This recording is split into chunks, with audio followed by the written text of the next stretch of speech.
묵상 사이, 설교와 나눔 사이, 말씀은 힘이다. 날마다 주님과. 오늘 우리에게 주시는 하나님의 말씀 고린도 후서 8장 1절에서 15절까지 말씀입니다. 바울은 오늘 본문에서 고린도 교인들에게 너희가 결단했던 그 구제 헌금을 다 완료했으면 좋겠다, 이런 주제로 권유하고 있습니다. 그러나 결국은 그런 권유가 너희들에게 유익이 되는 것이고, 또한 하나님께서 원하시는 그 하나님의 나라의 원리를 이루는 것이다 라는 것으로 결론을 짓고 있습니다. 1절 말씀해 보시면, 먼저 너희들이 그렇게 하라라고 말하지 않고 자기가 마게도냐에 있을 때 마게도냐 교인들이 어떻게 했는지를 먼저 얘기합니다. 보시면, 형제들아, 하나님께서 마게도냐 교회들에게 주신 은혜를 우리가 너에게 알린다 라고 얘기하면서, 마게도냐 교인들은요, 아마도 삶이 좀 부유하지는 못했습니다. 그래서 사도 바울이 구제 헌금 모금할 수 있는 그 대상으로 마게도냐 교회는 빠져 있었습니다. 그런데 마게도냐에 거주하면서 자기가 복음을 전하고 또한 그런 일들을 행하는 것을 그 교인들이 보았습니다. 그랬더니 4절 말씀을 보니까 이 은혜와 성도의 섬기는 일에 참여함에 대하여 우리에게 간절히 구하였다. 마게도냐 사람들이 먼저 자기들이 이 구제헌금에 동참하고 싶습니다, 이렇게 말했다는 겁니다. 이유가 무엇입니까? 바로 1절에 보시면 그들이 은혜를 받았거든요. 은혜를 받으니까 2절 말씀에 환난의 많은 시련 가운데서도 그들은 넘치는 기쁨을 얻었어요. 환난 중에 기쁨을 얻었습니다. 그 기쁨은 극심한 가난에서 풍성한 연보를 넘치도록 할 수 있도록 하는 행동으로 이끌어 왔다는 거죠. 잘 보십시오. 은혜가 기쁨을 주었고, 기쁨이 현실을 넘어선 넘치도록 하는 그런 행동으로 이끌었다라는 것으로 말씀하고 있습니다. 마게도냐 교인들은 이 은혜가 너무 좋아가지고 감격하여가지고 힘에 지나도록 자원하는 마음으로 드렸다라고 하고 있습니다. 오늘 본문의 핵심 키워드는 은혜입니다. 이 은혜는 자원하는 마음을 가지게 하고 또한 기뻐하며 나아갈 수 있도록 만들어주는 것이 바로 은혜입니다. 그래서 사도 바울은 이 마게도냐 교인들의 이 은혜와 섬김들을 딱 얘기를 하면서 6절 말씀에 디도를 보내니까 너희가 디도를 통해서 너희에게도 받은 그 은혜를 그대로 성취하였으면 좋겠다, 이렇게 말씀하고 있습니다. 7절은요, 뭔가 이 은혜에 대해서 구체적으로 설명을 하는데, 은혜에 대한 충고로 뭐라고 그러냐면 너희는 뭐뭐 한 것 같이 라고 얘기를 하고 있습니다. 그리고 그 은혜에 대한 증거들이 무엇입니까? 바로 믿음과 말과 지식과 모든 간절함. 이 간절함은 모든 열심이라고 번역할 수 있습니다.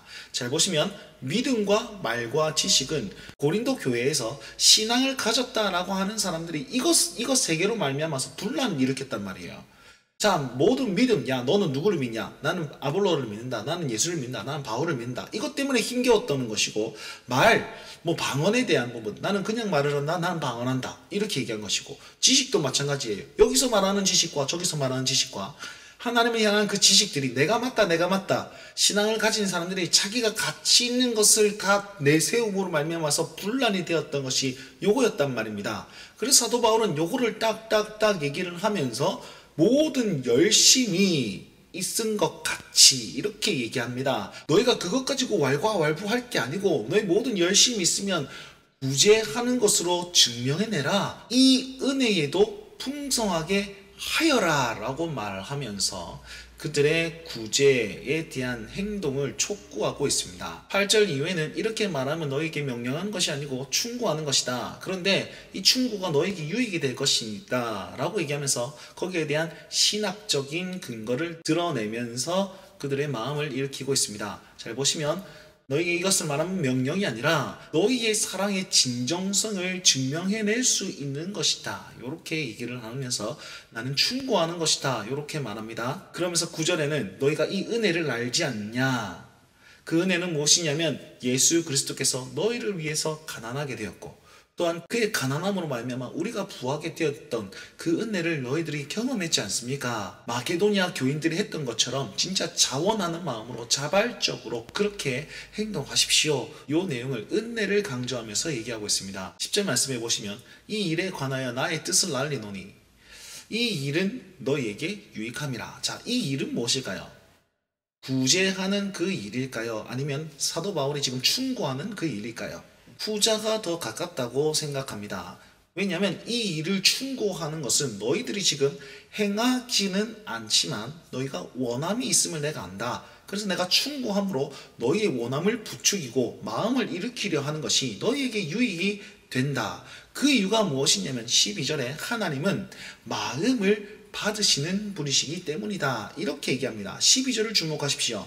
할 마음이 있으면, 자원하는 마음이 있으면 있는 대로 받을 것이다. 뭘 받는 겁니까? 마음을 받는다고 말하고 있지 않습니까? 하나님은요, 물질을 드리면서 그 물질을 받으심이 아니라 물질 안에 있는 그 마음을 받으신다는 거예요. 더 쉽게 얘기하면 내가 너희들의 마음을 부추겨 일으키는 것은 하나님이 기뻐 받으시는 마음을 더 드리는 것이니까 너희에게 유익이 되는 것이다. 그렇게 말씀하고 있습니다. 자, 13절부터는요, 바울이 이들이 반론하는 것을 미리 예측하고 또다시 얘기합니다. 아마도 이런 질문을 할 것이다. 이렇게 생각한 모양입니다. 무슨 질문이냐면, 아니, 우리가 구제함으로써 우리는 가난하게 되고 저 예루살렘 교인들은 부유하게 되는 거 굉장히 부당한 것 아닙니까? 가만히 앉아서 우리의 구제금을 받으면 우리는 억울한 것 아닙니까?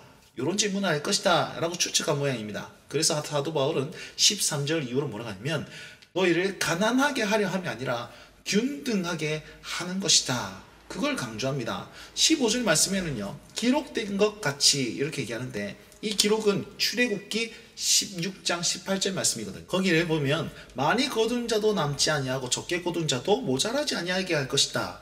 이 말은 무슨 말이냐면, 지금 이스라엘 백성들은 광야에 있습니다. 하루에 한 번 만나를 수확할 수 있는 시간이 있었습니다. 그런데 그 수확할 때 나는 이만큼 거뒀으니까 이건 내 거 이렇게 가는 게 아니고요, 수확한 것을 다 모아가지고 한 사람이 한 오멜씩 가질 수 있도록 배분하였단 말이에요. 아니, 그럼 나는 많이 모았는데 왜 나는 이만큼밖에 안 주니까? 그 이유는 뭐냐면, 적게 모은 자도 모자라지 않게 하기 위함이고 또 많이 모은 자도 남지 않게 하기 위함이다 라는 것입니다. 이 말이 무슨 말입니까? 하나님께서 이스라엘 백성들을 딱 택해서 하나님의 사람들이 사는 삶의 원리는 평등한 것이다 라는 겁니다. 가난한 자도 없고 부한 자도 없는 그 평등한 나라를 하나님께서는 원한다 라는 사실을 이렇게 표현한 것이죠.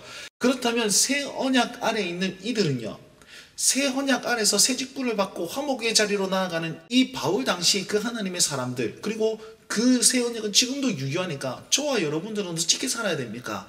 마찬가지로 하나님께서는 내게 부함을 준 이유는 가난한 자를 도려보게 하기 위함, 그 평등함을 유지하기 위해서 우리에게 이 재물을 주셨구나. 그러면 우리는 무엇 해야 됩니까? 나에게 값없이 주신 그 은혜를 기억하면서 기꺼이 즐거이 자원하는 마음으로 남을 섬겨야 되지 않을까요?